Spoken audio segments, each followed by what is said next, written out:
একটা পুরনো ভিডিও দিয়ে তারা বোঝানোর চেষ্টা করতেছে এই যে ইসলামী আন্দোলন চলে গেল, ওই যে আইনির সাথে কিভাবে মোলাকাত করতেছে, তাদের সাথে মানে করমর্দন করতেছে, শুভেচ্ছা বিনিময় করতেছে।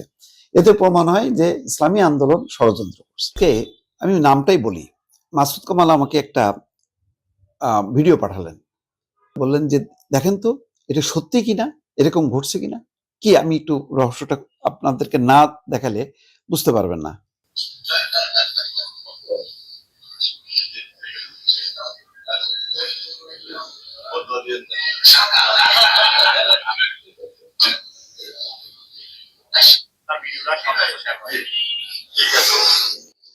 আচ্ছা, এই যে উপরে যে লোককে দেখছেন, মানে পরিস্থিতি এমন, জামাত ইসলাম সোশ্যাল মিডিয়াতে খুবই সক্রিয়।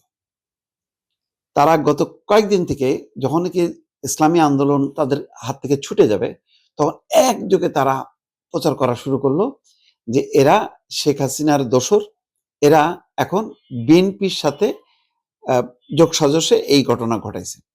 পরিস্থিতি এমন ছিল যে জামাতের আমির শফিকুর রহমান পর্যন্ত আহ্বান জানাইছে যাতে এই ইসলামী আন্দোলনকে উদ্দেশ্য করে যাতে অপপ্রচার বা অপমানজনক কথাবার্তা, বিরূপ কোনো মন্তব্য যাতে করা না হয়। তার মানে বুঝতে পারছেন, মানে এখানে একটা স্বীকৃতি পাওয়া গেল।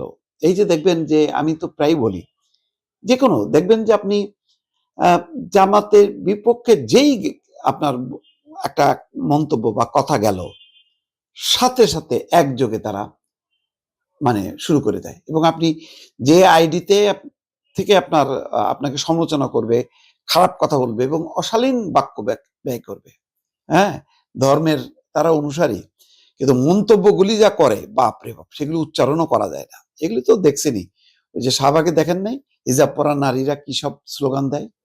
যাই হোক, সেগুলিতে যখন কি ক্লিক করবেন দেখবেন যে ওইগুলি কোনো রিয়েল আইডি না, অসংখ্য এরকম আইডি খুলে রাখছে। এটাকে বলা হয় বট আইডি। এটা ওই ডাকসু নির্বাচনের সময়ও দেখা গেছে, বারে বারেই আসে। এখন সম্ভবত সামনে সবচেয়ে বড় এক সংকট হলো এই বট আইডি।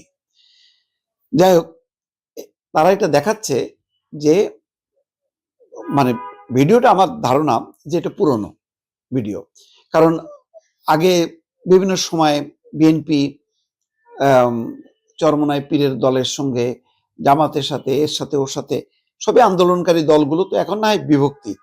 আগে তো সবাই সবার সাথে একজন এক পক্ষ আর এক পক্ষের অফিসে গেছে, এখনো যে যায় না তা না। তো ওইরকম একটা পুরনো ভিডিও দিয়ে তারা বোঝানোর চেষ্টা করতেছে এই যে ইসলামী আন্দোলন চলে গেল, মানে জোট থেকে চলে গেল, এটা কারণ কি?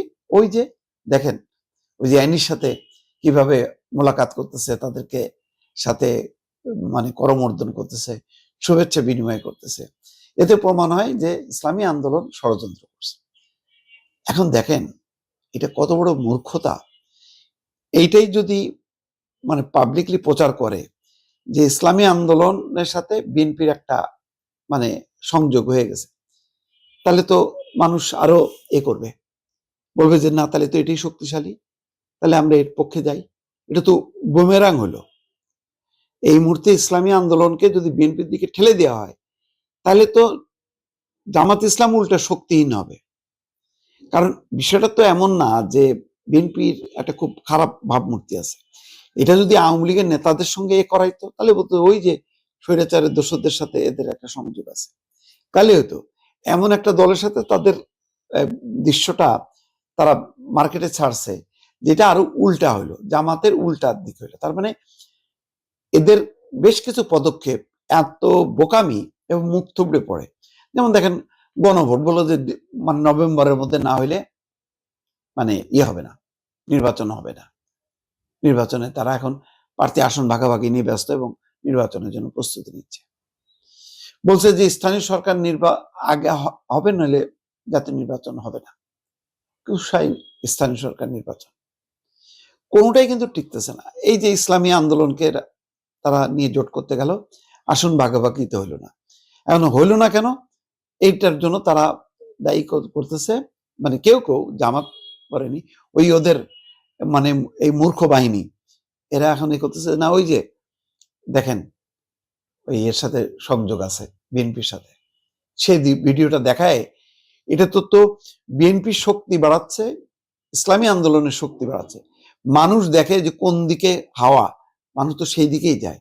তো এটা আরো উল্টা কাজ করলো। কিন্তু আপনার মন্তব্য চাই ভাই, বট বাহিনীর প্রতি অনুরোধ, দয়া করে মন্তব্য করেন, গালাগালি দিয়েন না। ভালো থাকবেন, আল্লাহ হাফেজ।